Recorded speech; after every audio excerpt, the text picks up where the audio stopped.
Hi everyone, it's time for the review of the MSI Gaming X Trio 2000 series RTX graphics cards.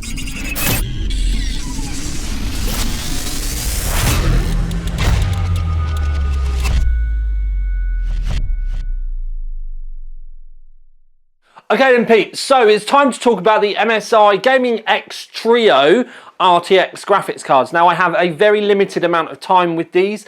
That was basically due to they do need to be replaced. Rotated. I will get my words out. Lack of sleep's not doing me good. They do need to be rotated, so they're actually leaving first thing tomorrow morning, so I'm just hooning everything around, trying to get everything done as quick as I possibly can do. Now, something that has been picked up in the comments about some of the graphs on the website not having a 1080 Ti in, that is just because of the way that we tested the new games, and it was done on an identical rig but by the game reviewer, the guy who's going to be reviewing the new games. And then what I did to save time was just nail the RTX results on the top. But we are going back to add the 1080 Ti stuff in on the website. It was just one of those things where we just run out of time trying to get so many benchmarks done. It's not an excuse, it's just the way it is. But like I said, we are going back and they will all get added for you. Now, the MSI's big chunky cooler. A lot of people were moaning about the end fan being a little bit smaller. That is because of the we'll call it the SLI bridge placement, but it's actually the NV link now, so it's a little bit smaller, so that can come down the side of the card. I don't understand why they didn't just move it out past around it anyway, but it's probably one of the few bits on it that I wasn't too sure about. It does come with a big support brace for the because it is quite a weighty card. Now, one thing I would say is if you use the support brace, it would annoy me if I had to take PCI slots out the back of my case. So I would try and get them in there with them in there. So it might take a little bit of time, a little bit of a cheeky hint if you're struggling, maybe some masking tape or something just to hold them in place, and then obviously put the support brace over the top and then take the masking tape off afterwards. Just a little hint. Other way to do it as well, definitely do it with it face down on your desk. Masking tape will still help them from stop dropping out and help you get the screws in though. So, big cards. Now, I'm not going to go into the fact that, yes, everyone's moaning about prices. But let's base it from the reference cards. These, when compared to the reference cards, and these being the aftermarket cards, with big heavy coolers and all that sort of thing on, they're not that much more expensive. So the 2080 is £849 and the Ti is £1,149. It's about 50 quid on top for each, which I don't think is too bad. And I am very much basing that on from the reference, but you'll see in a minute these are a bit quieter. Well, you won't see that they're quieter, but they're a bit quieter, they're cooler, and they're quicker, and you get a lot more overclocking headroom as well. So I'm going to pop up the 2080 Ti, because we're talking, sorry, the 2080, because we are talking about overclocking. I'm going to try and get through this as quick as possible, because like I said, these cards have to be packed to go back to MSI tomorrow. We did get a decent manual overclock out of these. Now, I am still doing the manual overclock. You can go to the website and see what the overclock scanner got. I do have results for you, though, to show the clock differences between the overclock scanner and the manual overclock, and the difference between the overclock scanner average and the manual average is massive, and the average is the one that we want to pay attention to. But I'm going to give you the numbers for the manual anyway. This is peak. So we got for the 2080 2063 megahertz, 7199 on the memory, and that was with 63 degrees on the GPU. And then 1963 on the Ti for the peak clock, and then 7143 for the memory, and 70 degrees for the peak GPU temperature. When I pop up the average clock graph, please have a look between the difference of the averages on the overclock scanner and then the manual, because it's honest to God, the manual average clocks on this are pretty epic to be so close to those peaks. The way that we test it is we loop Unigine for 35 minutes, and Unigine, the clock speeds will go up and down a fair bit. Now the thing is, essentially you don't really need to touch the volts with these cards. It's all to do with the power target. Wang the power target out I normally work it out in sort of like 5%. We did end up with this max on this, and the temperatures didn't really go up that much. They made a tiny little bit more noise, but the coolers are actually pretty good on these. It's very much like they would have been on the last generation. It's a very similar kind of design as well. It's actually a really good design with the way that the fins all go in for manual contact on the card.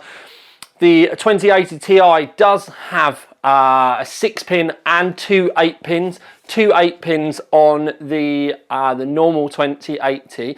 I have done a full preview on these already, just so that you are aware. There's a lovely kind of twin direction brushed effect on the back plates.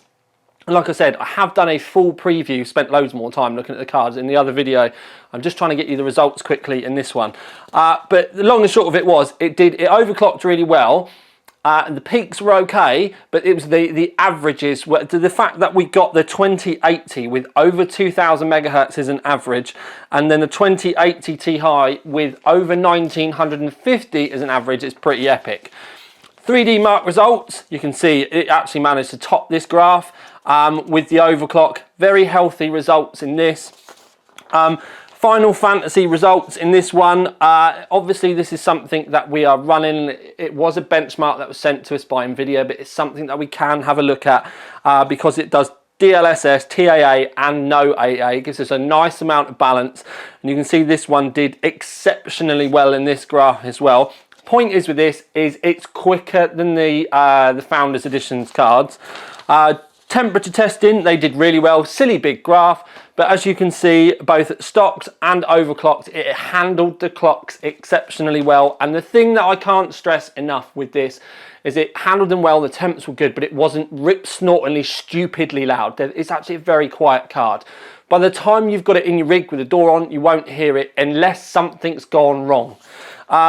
So, one thing I will say is there are a lot more results on the OC3D website, and I do mean an awful lot more results. I think it's 27 pages in total. Obviously we're doing 2 cards, but both the cards are in each graph. We've added in a lot more games. As I said at the beginning, some of the ones that you're going to say, oh, they've not got a 1080 Ti in, they're going to be added and updated on the website by the end of the weekend. Sadly, that obviously won't mean that it makes it into the video, but the reason why I've kept those graphs out of this is just so that you people get to be explained. So if you're actually interested in the performance, then you can go and have a look. As you can see with the stuff that I've shown you in this, it's above the reference, it sits well above where you would expect it to have done.